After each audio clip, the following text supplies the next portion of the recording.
So this website as it exists now is extremely ugly.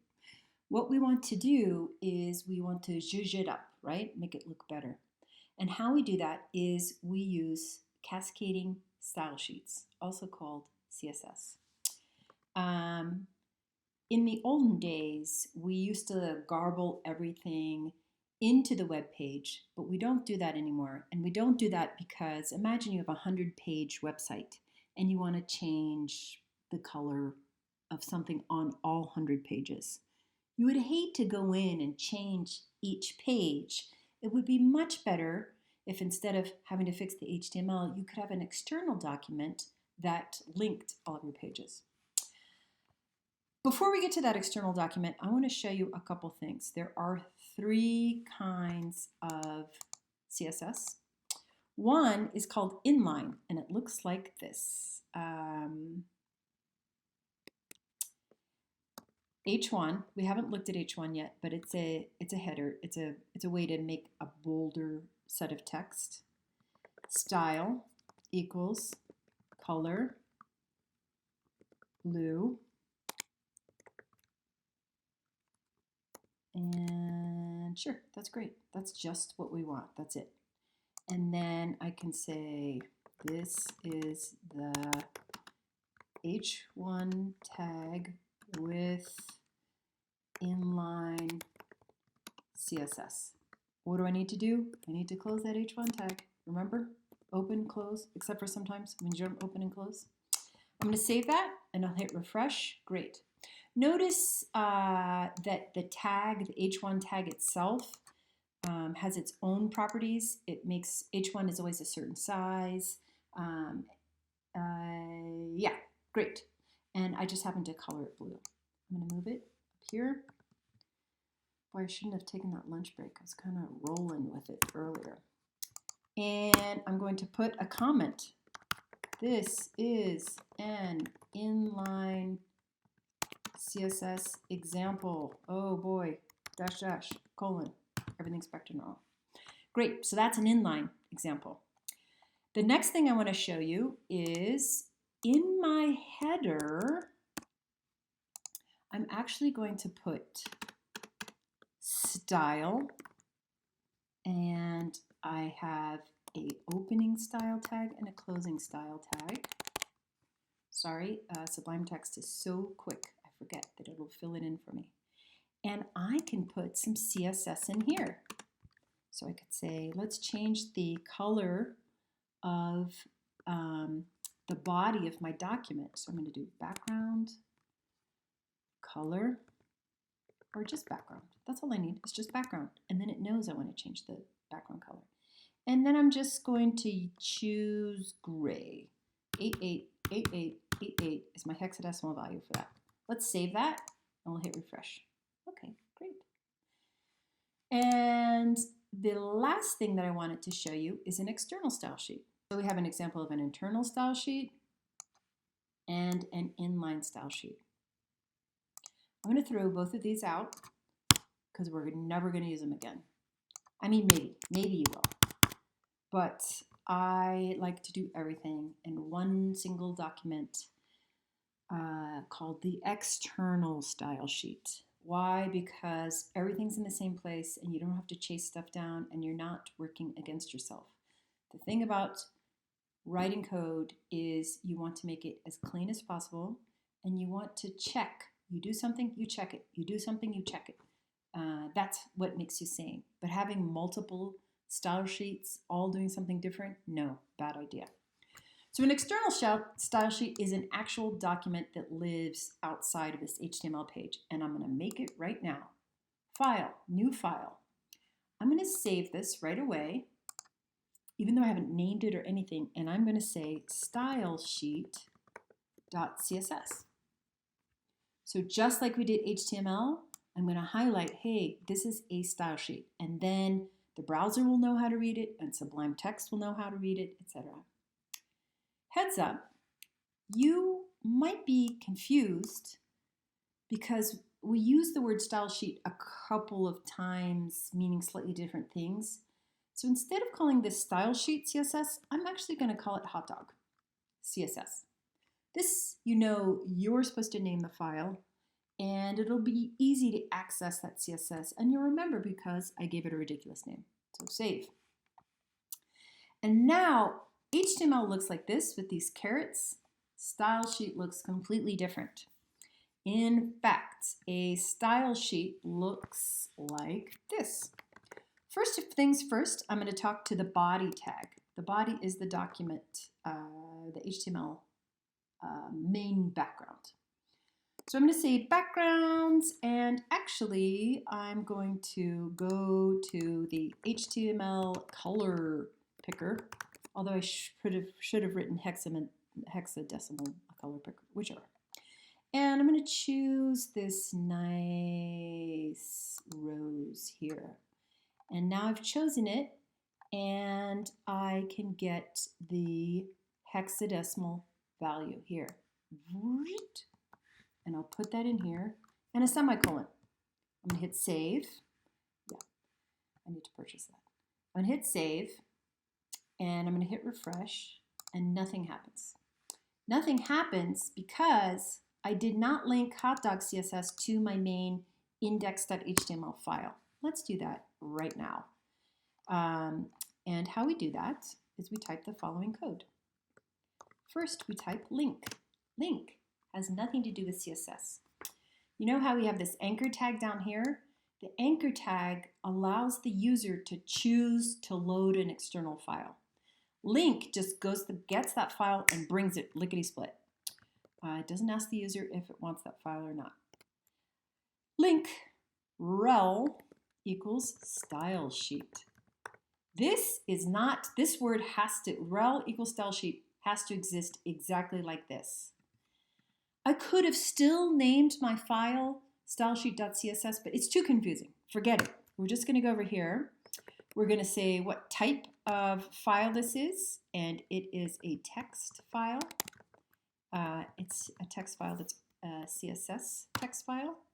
And here's our old buddy href. Remember href from our anchor tag? Yeah, anchor tag lets you choose to click on the href. This href as part of link is just going to bring that style sheet in. And so now I can go href hotdog, oops, CSS. Great. Let's see if that worked. I'm going to hit refresh. Oh, how nice. The pink background I chose here is showing up. Cool. Let's do some other things. Let's change our font color.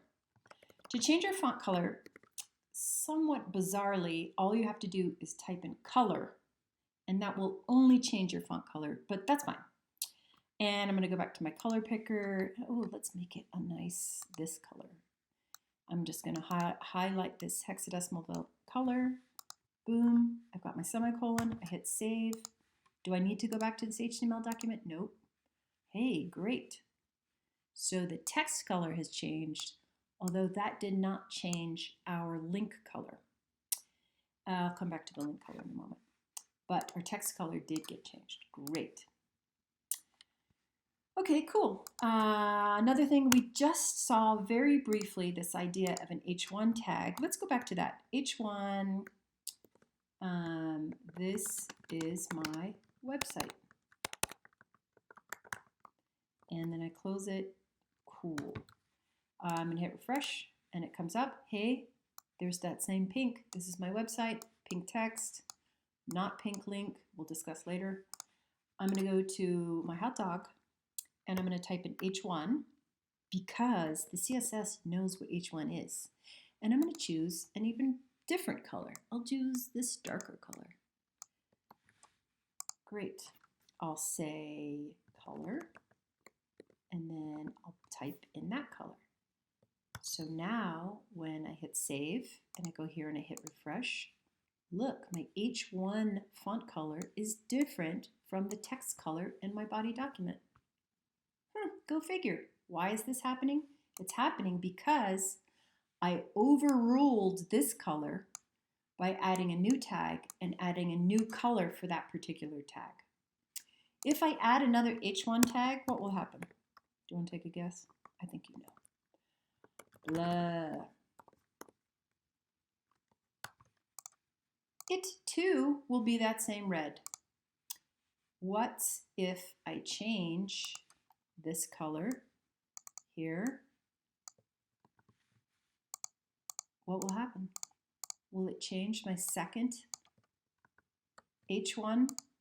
Will it? Yes, it will. In fact, it's going to change both of my H1 tags. Shoot, I don't want both of my H1 tags to be changed at the same time. I want biddle to be a different color. I want it to be an H1 tag, but I want it to be a different color. What I need to do is I need to use a selector. And what I want to do is I want to go to this H1 tag, click inside. Look, caret. So I'm still inside this caret here. I just have an H1 and a space. And I'm going to write H1 class equals large. Actually, that's dumb to give it a really weird name because I need to use this repeatedly. Second H1. Oh, how reasonable. And in fact, you probably do want to give your selector names something fairly reasonable because you're going to be using them quite considerably, and you might end up having hundreds of lines of code in your CSS document, and if you have them all garbage words, it will be hard. So look, this is inside. See, still inside the caret here. Oops. So this class is inside of the H1, and this class is an attribute for that H1 tag. It's a selector in CSS. I'm going to jump over here, and do I type H1 again? No, that'll just confuse the file. It'll just confuse the browser. If I put a H1 right now, it'll just write over the H1 I have down there. What I have to do is I have to period H1. Oh, no, just kidding. I have to do period second H1 because that's the class that I named it. Do you get that? Yeah. Great. And now I can put another color in there. And let's go bold with this lime.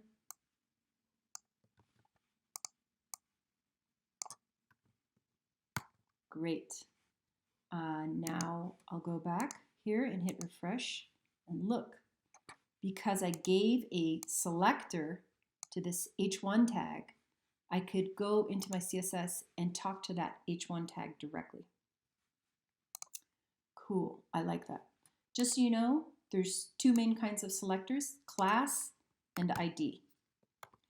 The deal with the ID is instead of a period before the name, you put a hashtag before the name or a pound sign. Great. Still working. Great. Does it matter whether you have a class or an ID?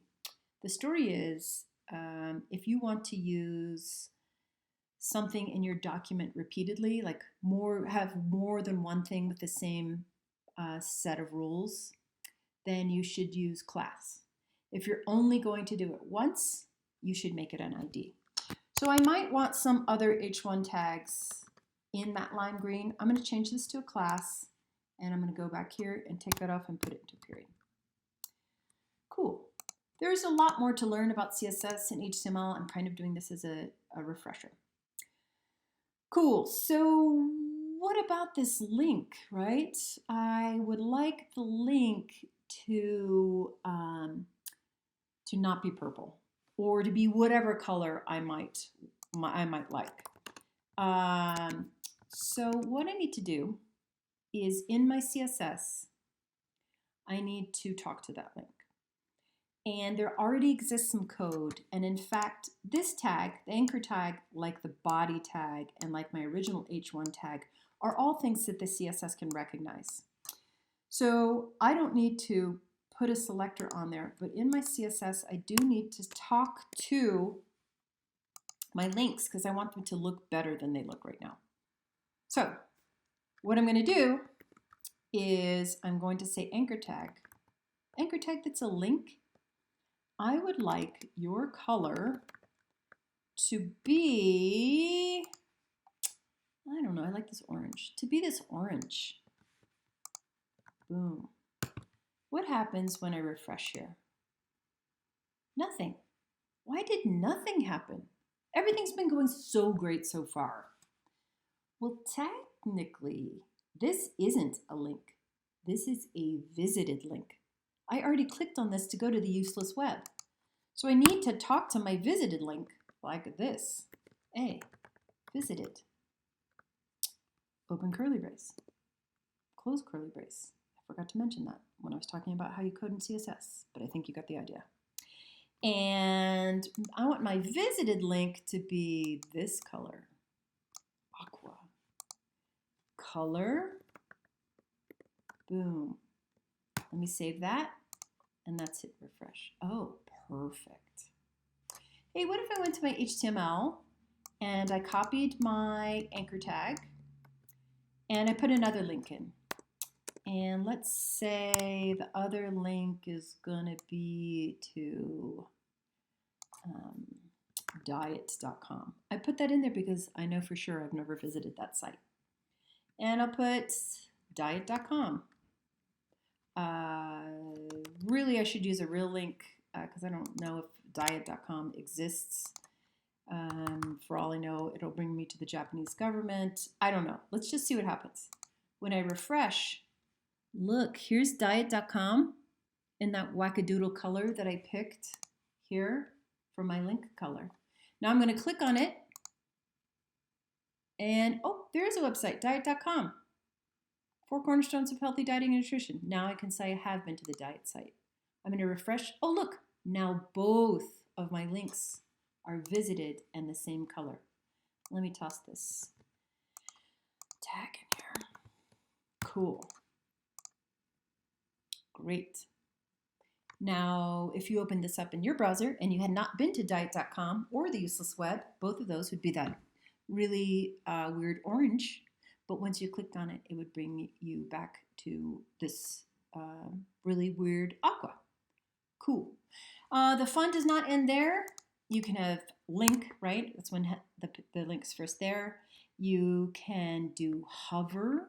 So when someone rolls over it, you can get a color, a special color. Let's see, let's go back to our color picker. Let's hover over and have it turn yellow. Okay, great. And no, there's still more. A, active. Okay, active, I feel like should be hot pink. Let's go there. And active is when you click, right, the second you click on the link. So let's save that, and I'm going to go back here, and I'm going to hit refresh.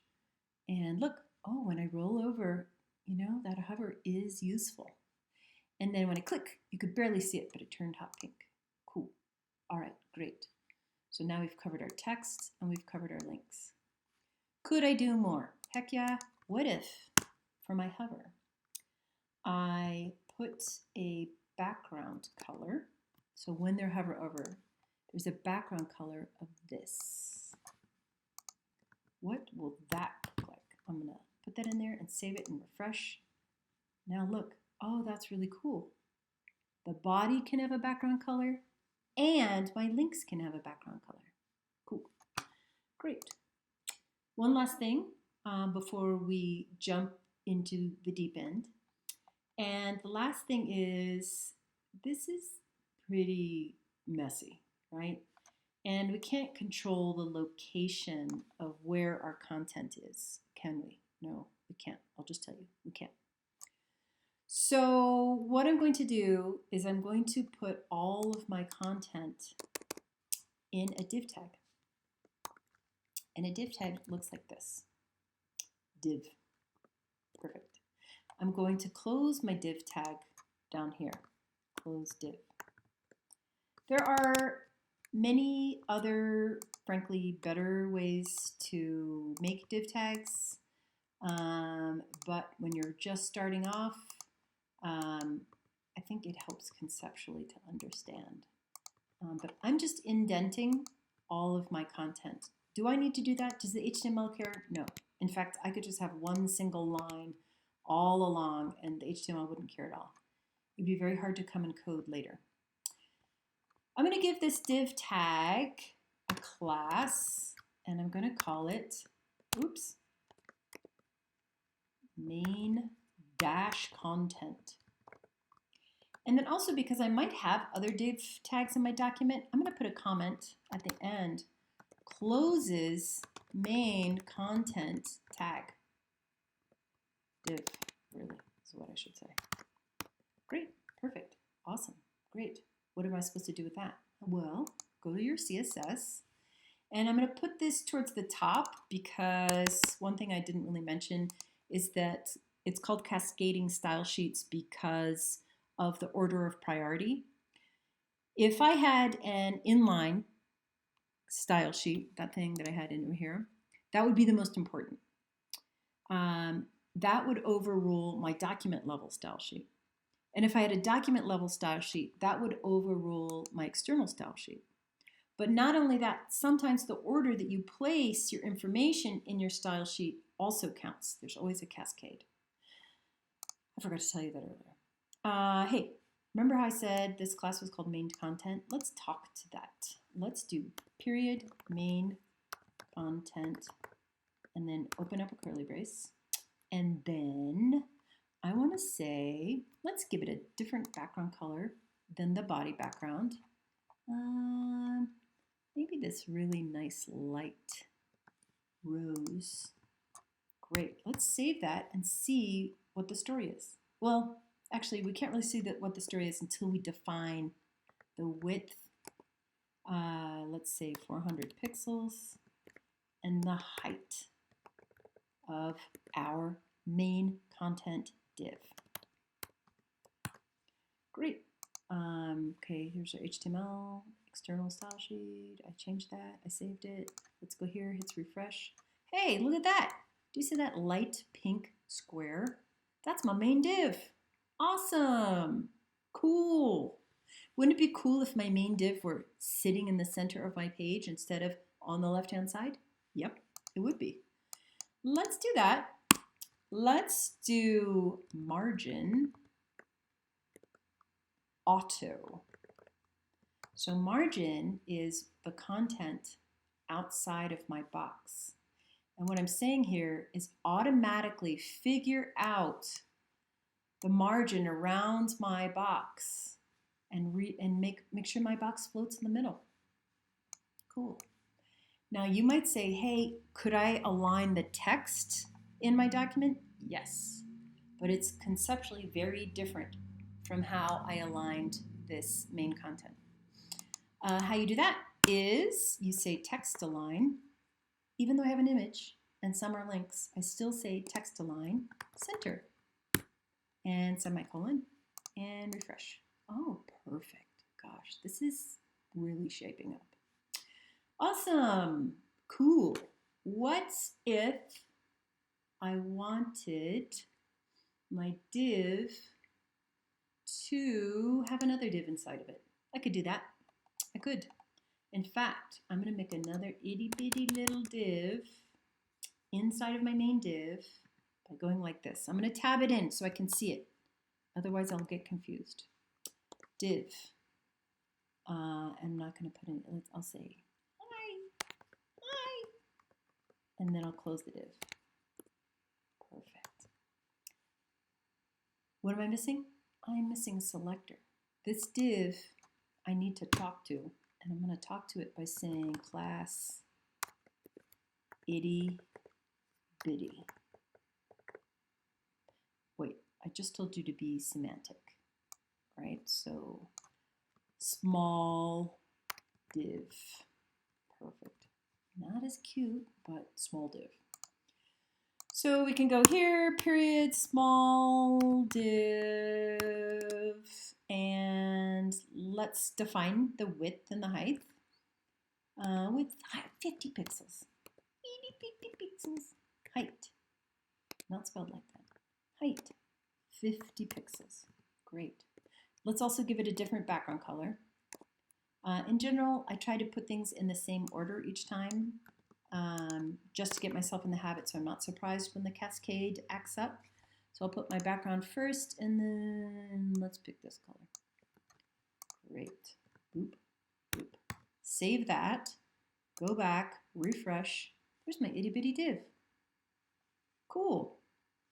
Could I center that itty bitty div inside of my other div? Well, let's see. Margin, auto.